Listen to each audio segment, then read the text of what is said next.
नमस्कार दोस्तों। आज की हमारी कहानी का नाम है भगवान की योजना। एक बार की बात है, एक गांव में एक आदमी रहता था जो बहुत ही आलसी था। वह काम करना पसंद नहीं करता था, इसीलिए वह हमेशा अपना पेट पालने के लिए सबसे आसान तरीका ढूंढता था। एक दिन उसे एक फलों से भरा हुआ पेड़ मिला। उसने चारों ओर देखा कि कोई पेड़ की रखवाली तो नहीं कर रहा है ना। पेड़ की रखवाली करते हुए किसी को न देखकर उसने कुछ फल चुराकर खाने का फैसला किया। लेकिन जैसे ही वह आदमी पेड़ पर चढ़ने लगा, पेड़ के मालिक ने उसे देख लिया। फिर मालिक उसे पकड़ने के लिए उसकी ओर दौड़ा। उसे देखकर वह आदमी बहुत डर गया और पेड़ के नीचे आकर जंगल की ओर भाग गया। वह छुपने के लिए जंगल के अंदर चला गया। कुछ समय बीतने पर वह अपना खाली पेट लेकर गांव की ओर चला गया। जंगल से गुजरते हुए उसने देखा कि वहां एक लोमड़ी थी। उसके केवल 2 पैर थे। लोमड़ी को देखकर उस आदमी ने मन ही मन सोचा कि लोमड़ी कैसे जीवित रह सकती है।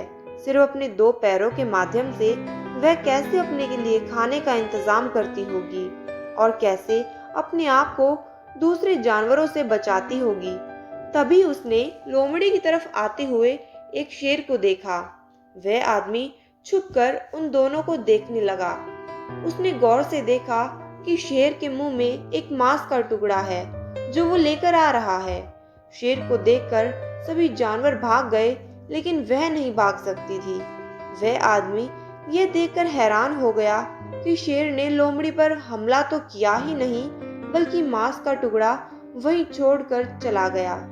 यह देखकर उस आदमी ने भगवान की योजना को महसूस किया और अपने आप को सोचा, भगवान सभी के निर्माता हैं और उनके पास सभी जीवों को देखभाल करने की योजना है। इसका मतलब भगवान के पास उसके लिए भी कुछ न कुछ योजना है। फिर वह वहां से चला गया और गांव के एक पेड़ के नीचे बैठ गया।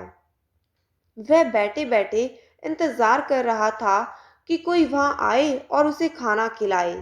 वह आदमी सड़क की तरफ देखता रहा कि कोई आकर उसे खाना खिलाएगा, लेकिन पूरा दिन बीत गया और वह अभी भी वहां खाली पेट ही बैठा था।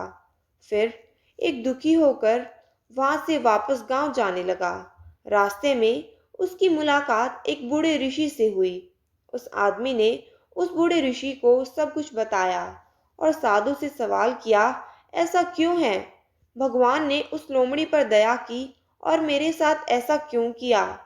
फिर ऋषि ने उस आदमी को कुछ खाना और पानी दिया और मुस्कुराते हुए कहा, यह सच है कि भगवान के पास सभी के लिए कुछ न कुछ योजना है।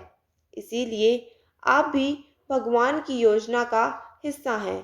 परंतु पुत्र, अपने भगवान की निराशा को गलत तरीके से ना ले, क्योंकि मुझे लगता है भगवान यह नहीं चाहते कि तुम लोमड़ी की तरह बनो, बल्कि यह चाहते हैं कि तुम शेर की तरह बनो।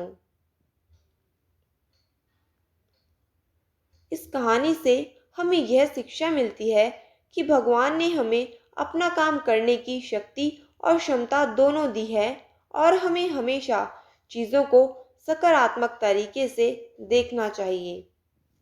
अगर आपको हमारी यह कहानी पसंद आई हो तो हमारे चैनल को सब्सक्राइब करें और कृपया मुझे सपोर्ट करें। धन्यवाद।